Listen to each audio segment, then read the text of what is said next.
ሰላም ጤና ይስጥልና አድማጭ ተመልካቾቻችን ከቶፕ ኒውስ ኔትወርክ ዕለታዊ ዜናዎችን ይዘን ቀርበናል። በቅድሚያ ማርቶቹን የአዲስ አበባ ከተማ 46ኛው የፍሳሽ ቆሻሻ ማጣሪያ ልታገኝ ነው። የአካባቢ ምርጫ ወቅቱን ጠብቆ አለማካሄዱ ገዢው ፓርቲ ህዝብ ያልመረጣቸውን ግለሰቦች እንዲሾም እድል ሰጥቶታል ተባለ። በኦሮሚያ ክልል የጤና ባለሙያዎች በተሻሻለው ስኬል መሰረት የትርፍ ሰዓት ክፍያ እየተፈጸመልን አይደለም ሲሉ ቅሬታ አቀረቡ። የትግራይና የአማራ ክልሎች በሚወዛገቡበት የወልቃይት አካባቢ የሚኖረው ህዝብ በተገቢው ጊዜ የፖለቲካ እጣ ፈንታውን እንዲወስን ሊደረግ እንደሚገባ በኢትዮጵያ የአሜሪካን አምባሳደር ኤርቪን መሰንጋ አሳወቁ። ትራምፕ እና የቬኔዙዌላ ጊዜያዊ መንግስት በነዳጅና ደህንነት ላይ ታሪካዊ ውይይት አደረጉ። ለአዲስ አበባ ከተማ በአሁኑ ወቅት አገልግሎት እየሰጡ ከሚገኙ 45 የፍሳሽ ቆሻሻ ማጣሪያ ተጨማሪ የሆነ ጣቢያ ግንባታ ከትላንት በስቲያ መጀመሩን የከተማይቱ ውሃና ፍሳሽ ባለስልጣን አስታወቀ። ጣቢያው በአዲስ አበባ ከተማ አስተዳደር ስር ያሉት የካ፣ ቦሌና ለሚ ኩራ ክፍለ ከተሞችን ተጠቃሚ የሚያደርግ መሆኑን መስሪያ ቤቱ ገልጿል። አዲሱ የፍሳሽ ማጣሪያ ጣቢያ የሚገነባበት ስፍራ በቦሌ ክፍለ ከተማ ወረዳ 11 ጎሮ በሚባለው አካባቢ የሚገኝ ነው። ሲጂሲኦሲ በተባለው ስራ ተቋራጭ ኩባንያ የሚገነባው ይህ ጣቢያ በቀን 52,000 ሜትር ኪዩብ ወይም 52 ሚሊዮን ሊትር ቆሻሻ ማጣራት አቅም አለው። በአዲስ አበባ ከተማ አዲስ የፍሳሽ ቆሻሻ ማጣሪያ መገንባት ካስፈለገባቸው ምክንያቶች አንዱ አገልግሎት ሲሰጡ የነበሩ ማጣሪያዎች በቂ ባለመሆናቸው ምክንያት እንደሆነ የባለስልጣኑ መስሪያ ቤት የኮሚኒኬሽን ዳይሬክተር ወይዘሮ ሰርካለም ጌታቸው ተናግረዋል። ለዚህም ባለስልጣን መስሪያ ቤቱ ከጎሮ የፍሳሽ ቆሻሻ ማጣሪያ በተጨማሪ በቦሌ ክፍለ ከተማ ኪቲሜ ተብሎ በሚጠራው አካባቢ ሌላ ጣቢያ እያስገነባ ይገኛል። በምስራቅ አዲስ አበባ ተፋሰስ ስር ያሉ የጎሮና የኪቲሜ ፍሳሽ ቆሻሻ ማጣሪያ ግንባታዎች ሲጠናቀቅ በየዕለቱ በድምሩ 106,000 ሜትር ኪዩብ ወይም 106 ሚሊዮን ሊትር ፍሳሽ ቆሻሻን የማጣራት አቅም ይኖራቸዋል።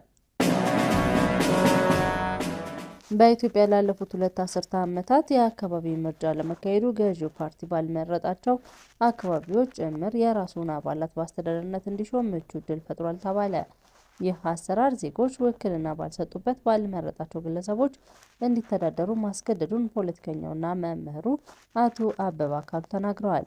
እንደ ፖለቲከኛው ገለጻ ህዝቡ በየአደረጃጀቱ በሚገኘው የአስተዳደር እርከኖች የራሱን ተወካዮች ባለመምረጡ ምክንያት የየዕለት ተዕለቱ ጥያቄዎች በነፃነት እንዳያቀርብ፣ ተገቢውን ምላሽ እንዳያገኝ ትልቅ እንቅፋት ሆኖበታል። ተፎካካሪ ፓርቲዎች የአካባቢ ምርጫን አስፈላጊነት በመዘንጋት እና እንዲካሄድም ግፊት ባለማድረግ መንግስት ህዝብ ያልመረጣቸውን ግለሰቦች በዘፈቀደ እንዲመድብ መንገድ ከፍቶለታል ብለዋል። ይህም በታችኛው የመንግስት መዋቅር ላይ ያለውን የህዝብ ውክልና እንዳይኖር ከማድረጉም በላይ በህገ መንግስቱ የተቀመጡ የምርጫ ድንጋጌዎችን በግልጽ የሚጥስ መሆኑን ጠቁመዋል።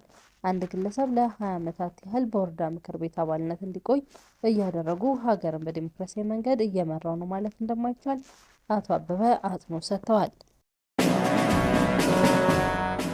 የኦሮሚያ ክልል የጤና ባለሙያዎች በተሻሻለው ስኬል መሰረት የትርፍ ሰዓት ክፍያ እየተፈጸመልን አይደለም ሲሉ ቅሬታ አቀረቡ። ኦሮሚያ ክልል የሚገኙ የህዝብ ጤና ባለሙያዎች የትርፍ ሰዓት ክፍያ በአሁኑ የደሞዝ ስኬል ማሻሻያ መሰረት እየተከፈላቸው እንዳልሆነ በመግለጽ ቅሬታ አቅርበዋል።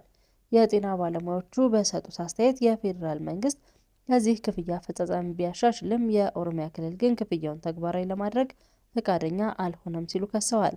ለደህንነታቸው ሲሉ ስማቸው እንዳይጠቀስ የጠየቁት አንድ የጤና ባለሙያ ለጤና ባለሙያ የሚከፈለው ክፍያ በጣም አነስተኛ በመሆኑ ቤተሰቤን ለማስተዳደር እንኳን በቂ አይደለም ብለዋል። ለጤና ባለሙያዎች በፌዴራል መንግስት የወጣውን የክፍያ መመሪያ በአግባቡና በእኩልነት ተፈጻሚ አለመደረጉ ደግሞ ሌላ ችግር ነው ሲሉ አክለዋል። ሌላኛው ለደህንነታቸው ሲሉ ስማቸው እንዳይጠቀስ የፈለጉ ሐኪም በበኩላቸው የትርፍ ሰዓት ክፍያ ችግር ትልቅ ቅሬታ እየፈጠረ መሆኑን ተናግረዋል። የኦሮሚያ ሐኪሞች ማህበር ባወጣው መግለጫ በኦሮሚያ ክልል የሚገኙ የጤና ባለሙያዎች የትርፍ ሰዓት ክፍያ አሁን በቀደመው የደሞዝ ስኬል መሰረት እየተከፈለ መሆኑን አረጋግጧል። የኦሮሚያ ሐኪሞች ማህበር ፕሬዝዳንት ዶክተር በላይነህ ለታ እንደተናገሩት የማህበሩ ስራ አፈጻጸም ኮሚቴ ከጤና ባለሙያዎች የቀረበውን ቅሬታ በስፋት ከመረመረ በኋላ አሁን ያለው አሰራር በህግ ከወጣው መመሪያ ጋር የማይጣጣም መሆኑን በማረጋገጥ የቅሬታ ደብዳቤ ለኦሮሚያ ጤና ቢሮ ልኳል። የትግራይና የአማራ ክልሎች በሚወዛገቡበት የወልቃይት አካባቢ የሚኖረው ህዝብ በተገቢው ጊዜ የፖለቲካ እጣ ፈንታው እንዲወስን ሊደረግ እንደሚገባ በኢትዮጵያ የአሜሪካን አምባሳደር ኤርቪን መሰንጋ አሳሰቡ። የአካባቢ ነዋሪዎች ወደፊት የኑሮ ሁኔታ በተመለከተ አሜሪካ በኢትዮጵያ የሚመራና በተባበሩት መንግስታት ድርጅት እገዛ የሚደረግለት ሂደት እንደምትደግፍ ገልጸዋል።